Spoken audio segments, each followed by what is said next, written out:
to the Western Ultimate League Open Side, a series of roundtable discussions featuring players and coaches from the Western Ultimate League. I'm your host, Megan Tormey, and this episode we are discussing origin stories.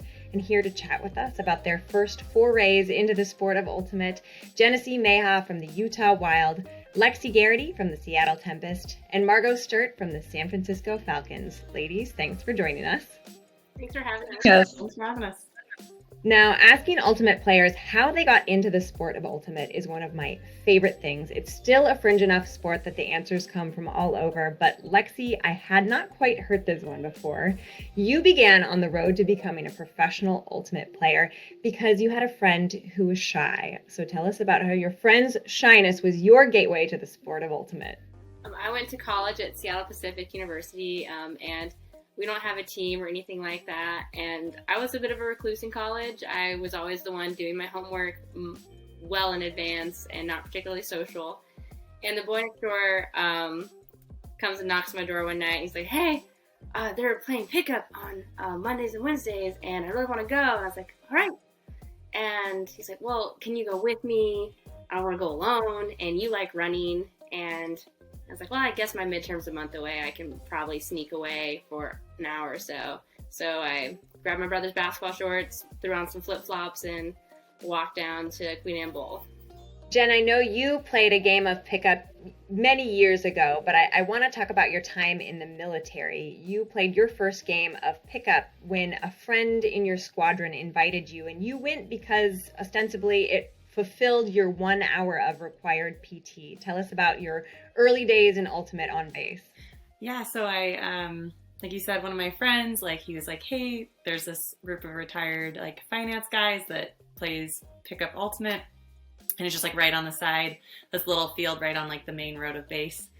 And he got me to come out there, and I started playing with them, and it definitely opened up my eyes to frisbee a little bit. It was very much like a, hey Jen, run to the end zone and we're just going to huck it to you. I was not confident in throwing at that point, so I only wanted to catch it in the end zone if I did not have to throw it again. And I just met a lot of really awesome people out there that really supported me in playing, and it was a really cool experience. Margot, you witnessed Ultimate for a good deal of time before you actually experienced it. So take us back to your first year at UCLA. What were you doing? Why were you seeing so much Ultimate? And when was it when you actually played it for the first time? Yeah, so my first year at UCLA, I was training to be a walk-on to the cross-country and track teams. So not playing any frisbee at all, but I would frequently find myself running laps around this big grass field where the frisbee team would practice.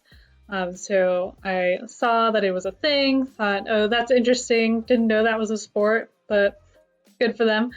But didn't really think much of it until my sophomore year, where I didn't end up making either of the track or cross-country teams and was really looking for my community, my athletic outlet. So I tried a few different things that year, but frisbee is the one that stuck. And what was the hook for all of you that made you decide this was something you really wanted to dig into? Margot, I know that community was a big part of that for you. So compare your first year at UCLA when you were trying to make it onto the track team, the cross-country team, to the second year when you began becoming involved in Ultimate.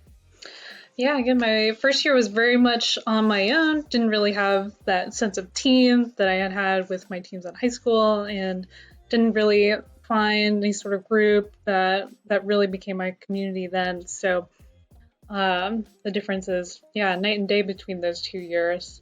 Sophomore year, tried a bunch of different things, looked for some different group activities, and came across frisbee, and just had such a great time at those first few practices. Really fell in love with the feeling of running down a disc and not knowing if you're going to get it or not. It's unlike anything in any other sport. It turns out running is a lot more fun when you're chasing something. So it was that, and then that feeling of, these are my people, this is my team, this is home for me. Jen, I know you were going through some tough times when you were first introduced to the sport of ultimate. What was it about the sport that you enjoyed so much, but what was it around the sport of ultimate that was what you needed at that time in your life?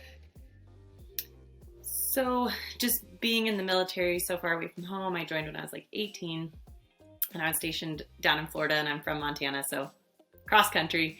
And I definitely was like struggling with a lot of different things being in a squadron where I was like one of 10 female. I worked on the flight line. So I definitely like was struggling with some depression and like feel like I was drinking a lot. And it was kind of, I remember those first couple of weeks going out on base and just having all of this positive reinforcement, which I feel like I was not getting in my squadron. And I just started to fall in love with that, like the community as well. I, like Margot said, like just chasing a disc, I was like, I can just let everything else go for an hour and a half. And I can just be out there running as hard as I can, like trying to catch this disc, trying to score, like high-fiving people, having a good time. And I think that it really just helped me so much with where I was at, and just giving me a little bit of an outlet and a break to like just decompress a little bit. And I don't think I realized how much I needed it at the time, but like looking back, I definitely feel like it was something that changed the way like my life was heading. And I'm just, very, very grateful for that.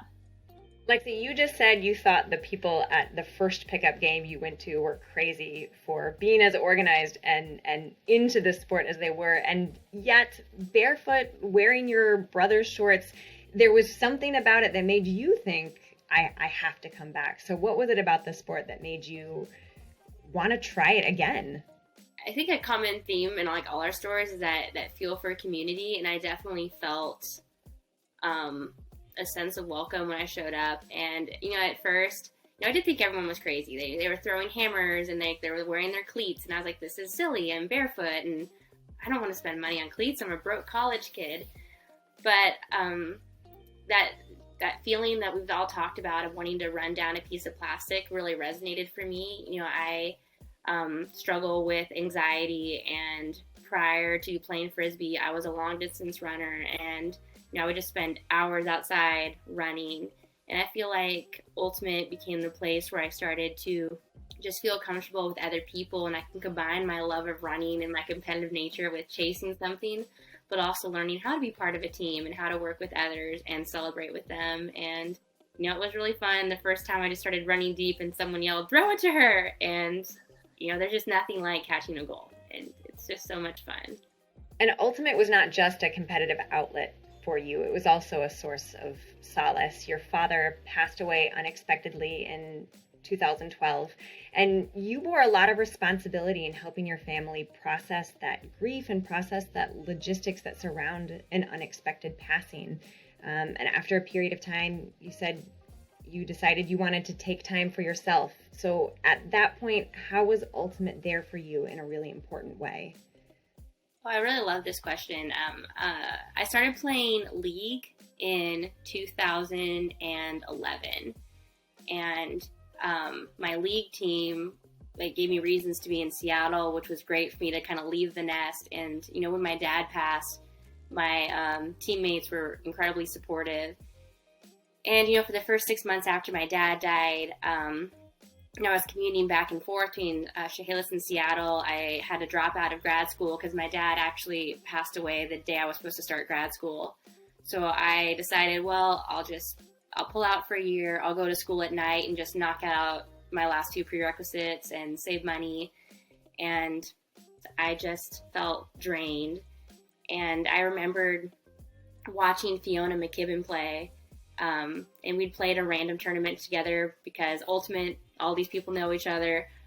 She had gone to high school with one of my League teammates. We wound up on this team, and I just saw her play, and I was just blown away that we were not playing the same game. And so when my dad died, I broke up with my boyfriend, and I was like, I'm going to become a good ultimate player. And I didn't know what that looked like. I just knew I wasn't there. I didn't know there was a series or regionals or nationals, but it just put me on this path of I'm going to get better. And I don't know what all that looks like, but I'm going to get started playing as much league as I can and just see where this takes me. I'm sure it was an unclear journey at the time, but looking back, it has seemed as though you took very clear, concise steps towards becoming a better ultimate player every year. One thing that you said that I thought was so cool is once you know where the bar is, you know how to set your sights on where you want to be. And after your father passed away and you decided you wanted to become a better ultimate player, it was only 2 years before you were in the finals at club nationals. And that wasn't enough. You watched the film from that finals and said, I can be better still. So talk about how you set about taking those steps to becoming the player you are today. I was incredibly fortunate to have teammates that helped coach me, because I haven't ever really had a ton of coaching. I think after my father passed away, I went on this journey of, self-discovery, and Ultimate played a huge role in that. I went to a tryout in 2013, made a not super great mixed team called Tugboat. We went to sectionals and lost, and I thought, like, oh, well, we got jerseys, it was fun. I didn't realize there was a regionals or nationals. But at sectionals, I met Cam, Brad, Mark, and Duffel, people I would eventually become teammates with on mixtape. And I joined their fall league team that played in A division. And I thought that was the pinnacle. I was like, I've made it to A league. This is so cool. And then that spring of 2014, Brad had this vision of us going to nationals. And I thought, oh, wonder when that is. Like, where's that tournament? And Cam's like, it's after regionals. And I was like, oh, I haven't been to regionals. So in 2014, we made this wild little team of college stars, former Riot player, and then just this motley crew. Half of us didn't know how to hold the force or what side to be on, and we wound up in finals. And it was really awesome, but I remember feeling like this team probably would have made finals without me. And then I watched some footage, and it just kind of hit me like, I'm bad. I need to improve. So I spent all of the off season of 2014 thinking about 2015 nationals. I was like, when the time comes, I'm going to be on the right side. I'm going to be able to hold the force and not drop it. And then in 2016, I was like, I'm going to be able to throw downfield instead of just dump it to Henry. Like, I can take some shots on the open side. Then in 2017, I was like, you know what? This is going to be the year I learn how to break the mark and maybe try and throw more further downfield. And then in 2018, I've been on the D-line my whole career, and I thought, well, now I want to try some offense, and we had people retiring or getting hurt, and so I tried out for the Cascades and just really committed to what does it mean to be a good offensive player? How can I work on reading the field better and adapting to situations? And I took that mindset of like trying to become a more well-rounded player into 2019. And then my goal for 2020 was like, I don't learn how to huck it this year. So I'm excited for 2021 because I've spent a lot of time in the park throwing at trees, and I'm hoping I can translate that into some on-field depth. Well, if we weren't already excited for the ultimate to resume, you've given us one more thing to look forward to. Jen, you have also had a really fascinating career. You have not always lived in an ultimate rich area, so you really had to strive to make sure that you were continuously exposed to opportunities for you to learn. You went from playing pickup to playing on an open team, Storm Surge. So tell us about that transition to being involved in a more committed way and beyond. Yeah, so I was playing like pickup on base, and then my friend that got me into that was like, Jen, there's a hat tournament and we should go play in this hat tournament. I was like, what's a hat tournament? What does that look like? So we get there and there's 2 fields, and we end up doing like 4 teams. So very small, like little hat tournament. And at that place, when we were there, a group of guys from Storm Surge were like, hey, you should be coming to the pickup that we have on Tuesday nights. And I was like, sure, that sounds great. Like more frisbee in my life is what I want. So I ended up playing a lot of pickup with them. And there was it was a large group of guys, but specifically like these 5 guys that really just kind of took me under their wing and taught me all these different things about ultimate. And we would like stay after or throw before. I just remember throwing for like hours on end, and I really was not a big fan of just throwing. So I remember being like, how long? We're going to 2 more hours? Okay, that sounds great. But it was really awesome for them to just really take time and be like, no, you need to have your elbow like farther out, and let's work on the flick and do these sorts of things. So it was really cool. And they would like, I was working night shift at the time, so they would like come wake me up at like 6 p.m. and be like, Jen, we have to go to pickup. And I would be like, I have to go to work in like 4 hours and I just want to sleep. And they'd be like, no, we have to go. And I'm like, okay, we'll go to pickup. And they were really trying to get more involvement in the area and have more of a mixed team as well. So I ended up going to some open tournaments with them, and it was definitely a really amazing experience. Like playing open for a little bit, at I think like a little bit lower level competitive wise, but it was still really fun to mark up against different people that I really pushed me and challenged me to like run faster and feel like, yeah, I really want to like beat this person to the disc, or I really want to be able to like throw around them. So I feel like that was like a pretty awesome experience for me to be there with them. And then after Storm Surge, what was next for you? Yeah, and so after that, I ended up getting out of the military and moving back up to Montana, where I went to University of Montana for school. And I was so excited. I like emailed, there was a women's team there called Pillow Fight, and I was like really excited. I found them on Facebook, sent them an email, was like, I'm coming. What does your schedule look like? And I definitely came in really hot. I think I came in like, oh, we are really structured. There's probably like a coach. We're going to be calling lines. Let's like do this. And they were definitely not quite at that place in, in their career. Like Pillow Fight had only been created like a couple years before that. And so I definitely came in like really psyched to play like super, like competitively, really as like high level as I could. And I learned so much from those like Pillow Fight girls, and it was such a fun experience. And I have like great friendships from that. One of my current roommates, who also plays on Wild, Kyla, and I became really close, and we would just go out and take all of our like 30 discs that we gotten from like random tournaments and just work on our poles and do like little 2-person disc drills, and really just try to like improve any way we could, and just be trying to like touch a frisbee every single day. And Kyla was also the person that got me into playing with the Bozos, which was a team out of Bozeman, Montana. And they were my first like mixed team that I played with and started playing with on a really consistent basis.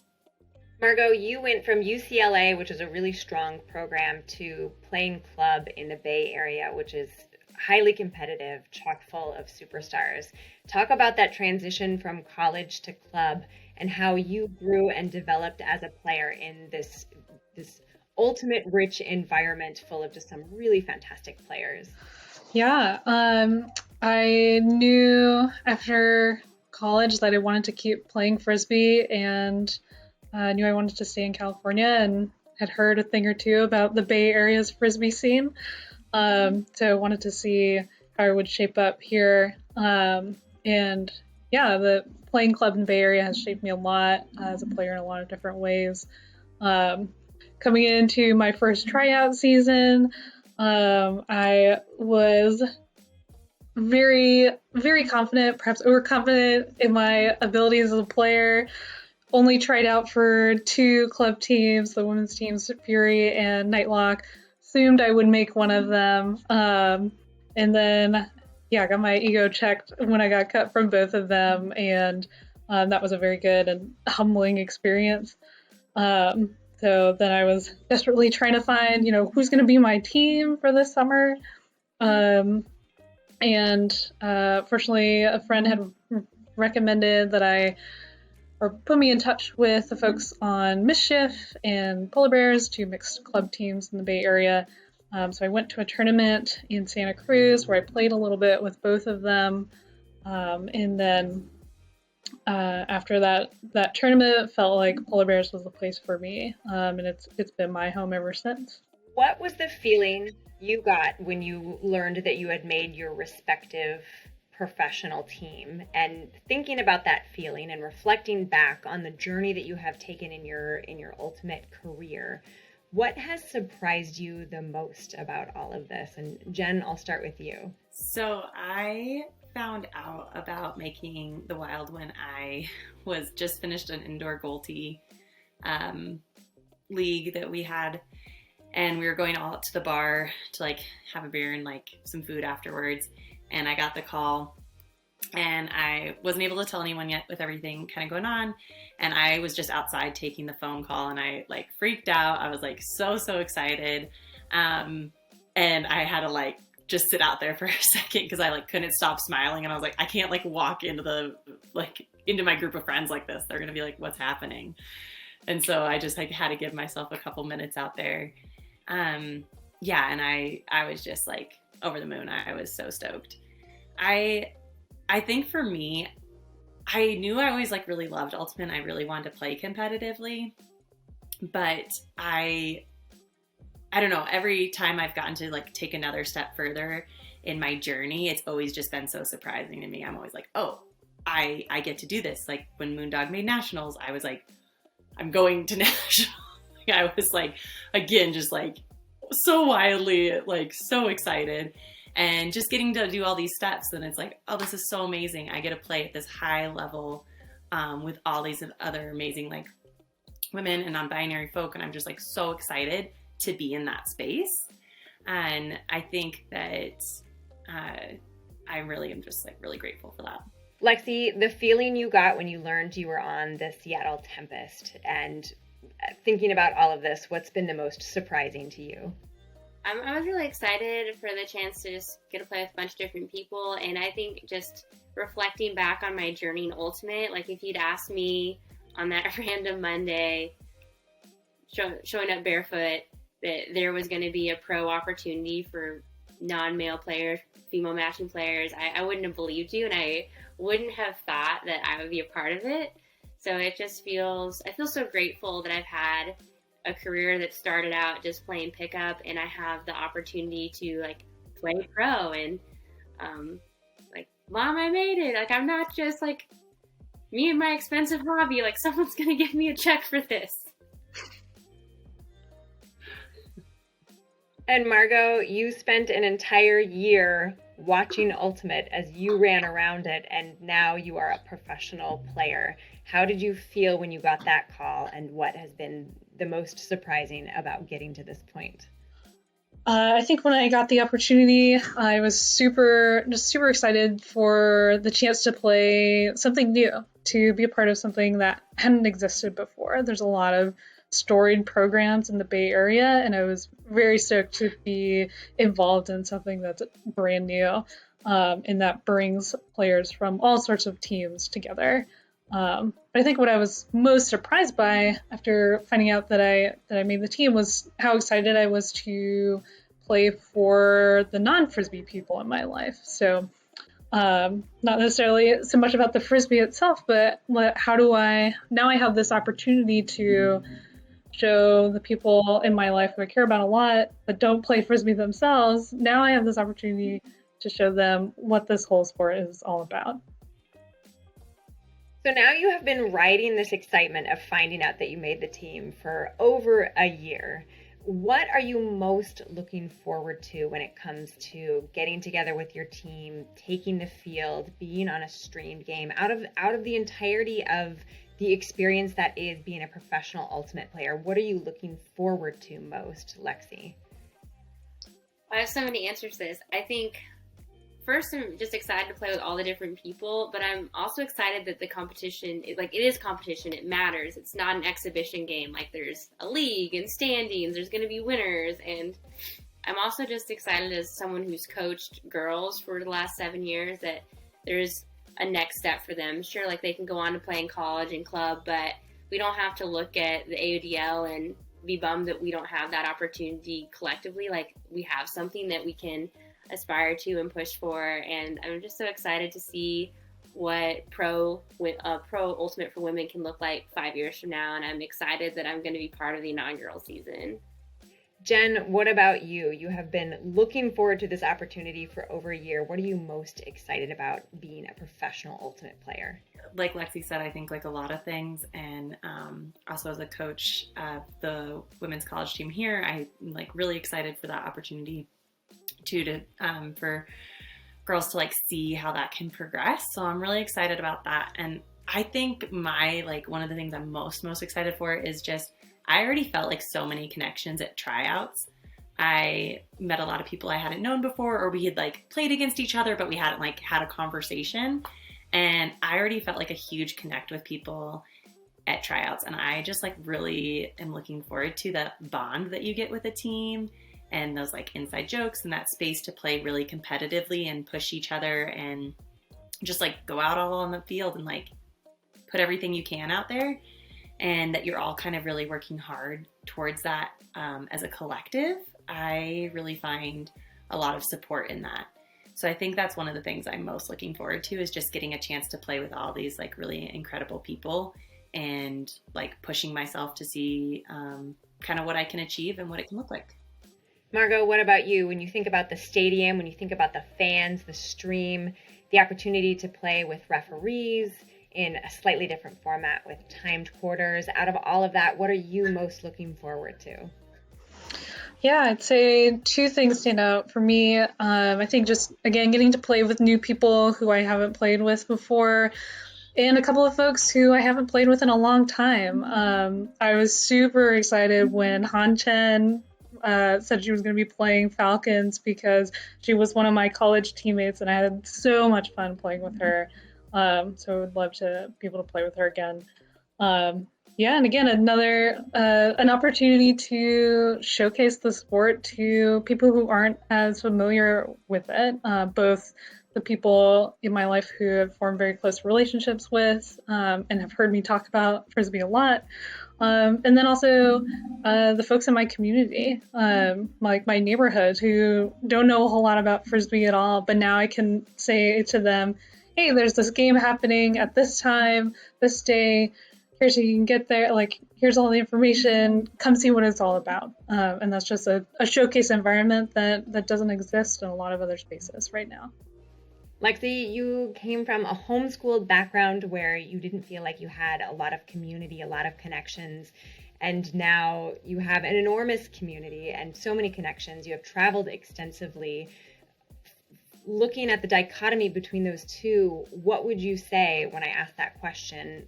What space does Ultimate fill in your life? I think I really credit Ultimate to making me be a person that I can be proud of. I think, I was one of those conservative Ultimate players that didn't have a lot of diversity of thought, or in my social group, or was pretty narrow-minded, and Ultimate pushed me into a world with people that didn't look like me and didn't have the experiences that I had. And it really helped me come to terms with, like, what kind of person do I be? Like, how do I want to move through this world? And what are my values? Who's included in my values? What am I doing to, make the world a better place, but also, like, be someone who is contributing to the community and the world around them. So I feel like if Ultimate hadn't happened, I would be, pretty closed-minded person. And I'm just so grateful for the hard conversations and the pushes that I received that helped me, like, just open up my mind to all the wonderful people and different ways of living that are out there. And so I feel like Ultimate has been my saving grace, and I am so grateful for it, and the friends that I've made and the experiences I've had on just as a whole person. Jen, you credit Ultimate for helping you develop personally, and you have also had a lot of athletic accomplishment through this sport.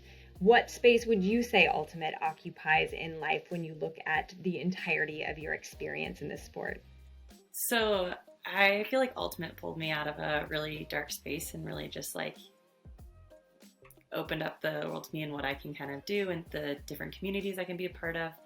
And I feel like most people that first meet me, it's definitely like, oh, like, my name's Genesea, la da da da. I play Ultimate Frisbee. It's kind of this like random thing I do. Yes, I travel for it. Nope, I just pay for everything on my own. And I think it's just like something that comes out in conversation almost instantaneously, because I'm like, well, this is just like who I am. I play Ultimate and this is my life. And I think that it's just such an important piece of my life. And I have always been like, oh, I need to make all these practices and do all these things. And so I've been trying to figure out, I've been learning, some other balances too.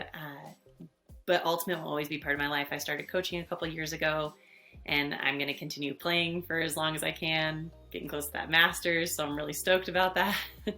And I'm just going to keep coaching and playing. And I'm really thankful for those opportunities that it continues to give me, even as I've been playing the sport for, 7-8 years now. And what do you feel is the significance of adding the Western Ultimate League as an option for female and non-binary athletes? Lexi, what do you think this means for prospective players who are entering the sport of Ultimate as we speak, that they now have this option open to them? They say whenever you make a cut, even if it's right or wrong, make it 100%. I love that the WL is giving women and non-binary folks space. And I think, watching the power behind the WNBA last year, the political changes they were able to make happen, what the women's soccer team has been able to do. I love that pro sports are encouraging female matching players to take space. We're worth watching. We can compete at a high level. We push each other, and Margot can get her stupid layup blocks on me, but I can like still respect her and love her as, you know, a competitor. And I'm sure Jen does really cool things too, but I've been roughed up by Margot a lot in my career. So I think I love that we're taking space. We're not asking for it. We're showing up and showing that we deserve it. And I'm just fired up about it. Jen, as we talked about earlier, you often had to seek out the kinds of ultimate that enabled you to grow as a player. What does this mean to you to have this additional option as a space to compete and a space to grow as a player? I think that space piece is like so crucial as well. Like, I know I've struggled in my own life to like take up space, and I think that it's so amazing that the ultimate field has like changed that for me, that I can get out there and I'm like, no, I know I am a good cutter and I know what I need to do here, and I know my role on the team. And I think that it's just helped me open up so much. It's also led to more confidence for myself and all of these things. And I really want just to continue providing that space and that coverage with the WUL for other like women and non-binary folk to see that and to have this like, oh, they're out there doing this. How do I get into that? What does that look like? You know, what's my role there? Where when I was coming into frisbee, I was like, okay, cool. I'm playing on this open team. And then I was like, there's a women's college team. There's like all these opportunities. Like I started to find them. And I think having more awareness of that is so amazing. Coming from a really rural, small town, none of that stuff was like options for me. I had no idea. So I think if there can be more awareness about it and spreading that word and just like the opportunities and the confidence and the community that Ultimate brings, I want to share that with everybody. I think the college girls, I really try to get our community as much as I can to like involved or get them to come out to pickups to meet the rest of the community, because I want to show them like what Ultimate can be like. And I've also just met so many amazing people. Some of my other wild teammates who also live here in Bozeman, like Emily Smith and Lucy Williams, have been pushing me real hard for the last couple of years. And I'm just like so grateful for those like friendships and that I get that opportunity. And the WUL I think can do that for people and can show people that like we can play at this high level. And I just think that's like really important. And I want to keep spreading that and supporting that as much as I possibly can. That's it for this episode of Open Side. On behalf of the Western Ultimate League production crew, as well as my guests, Lexi Garrity, Genesea, Meha, and Margot Stert, I'm Megan Tormey saying thank you so much for joining us. We'll see you next time on the Open Side.